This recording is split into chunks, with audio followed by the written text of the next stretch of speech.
The Rift Lore, Part 2.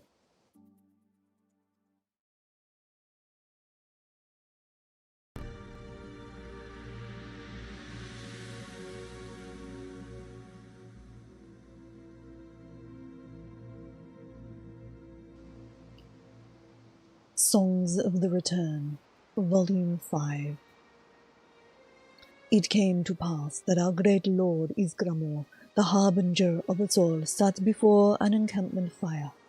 The crews of Yomskar, the fallow fire, and Kalkaz bade him eat and boast and drink, for the boon members of the 500 companions were abroad in the land. Stories were told and hearts won and lost, and always the smell of roasting meat hung in the air. The greatest of us all beckoned every warrior to his side, and spoke the tale of Wulfard's forging. Every Mer the harbinger slew died at Wulfard's bite. Although the long campaign, the only weapon that would fit in the harbinger's hand was the mighty Wulfrad. As he told it, the most legendary of axes was forged in the darkest of nights. It was the Night of Tears. Ysgramor sat out, staring across the waters. He rode upon the last ship in his fleet, fleeing Tamriel for the shores of Atmora. From that vantage point he watched as Sarthal, the first city, burned.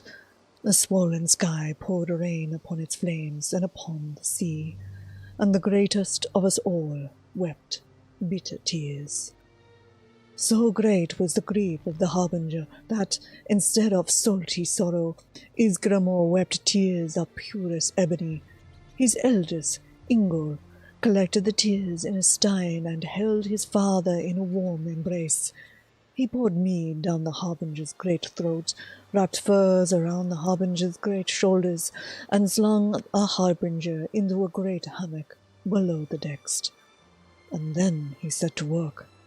For Ingol, the eldest son to the harbinger of us all, was the greatest smith our people have ever known. There, on the sea, Ingol set to work with his tools. He used lightning to heat the night's tears, the ocean swell to cool them, and always his hammer blows rang in concert with the rising wind. Now, when Ysgramor woke the next morning, Ingol presented him with a mighty axe, hewn from the sorrow that had laid him low just the night before, and the harbinger of us all embraced his son. He cried out in joy and sadness and rage, and there on the deck of the last ship from Sarthal, Ysgramor named his axe Wulfrad, which means storm's tears in the language of Atmora. It was then, in the telling of the tale, that Ysgramor passed. The harbinger of us all called out to lost Ingol, who had been with the crew of the Harak in the storm of separation. For his son, his eldest and greatest joy, was with him always. He who had bound the storm's tears, he said, rode with him always in the days of the noble and honoured 500. Songs of the Return, Volume 27. At last Sinwar was brought to bay. Ysgramor, harbinger of us all, boldly led the remaining companions into the final battle.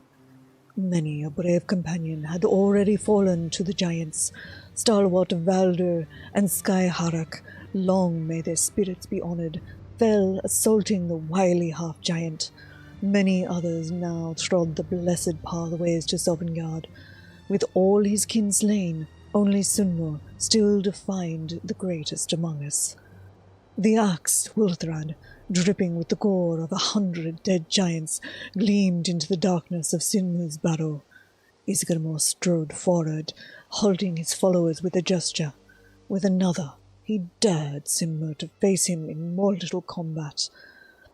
The giant kin proved willing and roaring his defiance and leaping to battle.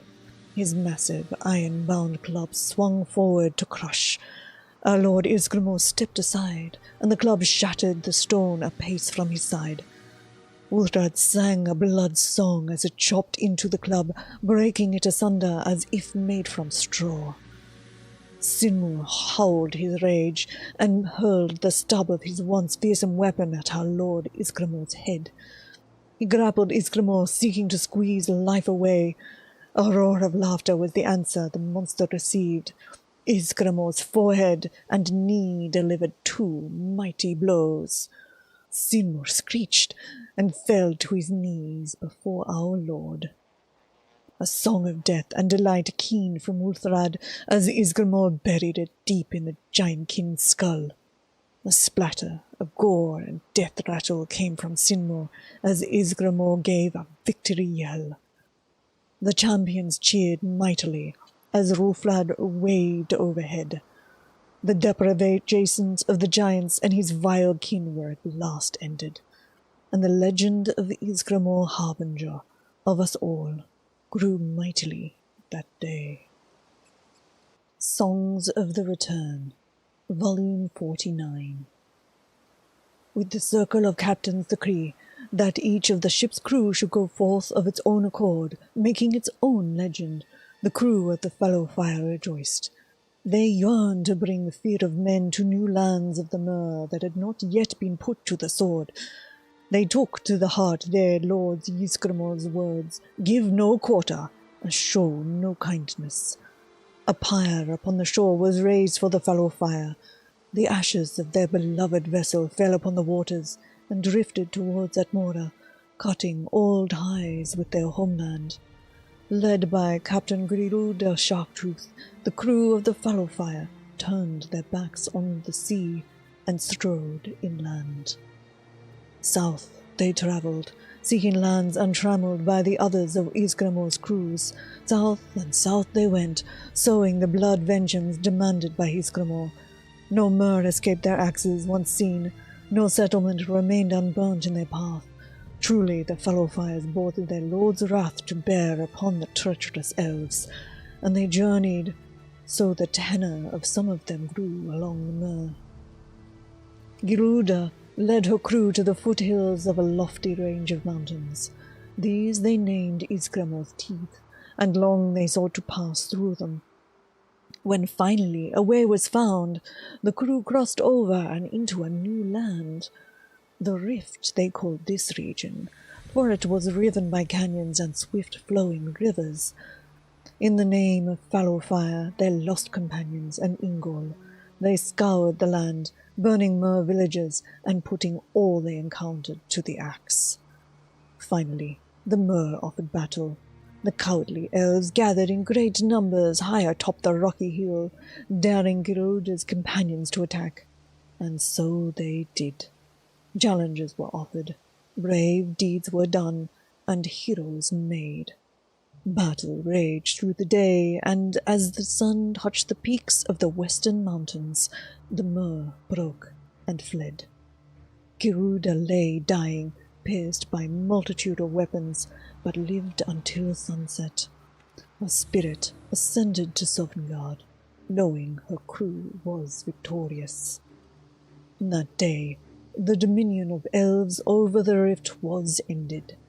The companions claimed the land in the name of Ysgramor, harbinger of us all, and made it free to all Nords. To honor the dead, the companions labored long, delving into the hillside to craft a tomb. Giruda was buried there, with all her weapons and armor. There too were placed the remains of Birgit the Toothless. Kajor the Eagle-Eye lay alongside Giruda, as they had fallen in battle defending their captain. Others of the honored dead were entombed as well. A mighty cairn of stone was erected around the tomb entrance to forever mark the grave. Vigord One Ear, long Giruda's first mate, but now captain, gazed long upon the hills rising about them and the valleys at their feet. This was a land he could love, where his people could prosper and grow. He decreed the crew's wandering at an end, and caused a great hall to be built on the battle site. Thus was Fallowstone Hall created, in homage to the ship that carried those and these to these shores. From this time the days of the companions of the rift are counted. Never may their glory fade. I hope you've been enjoying these lore readings, and if you have, please do consider subscribing to the channel. Thanks for watching.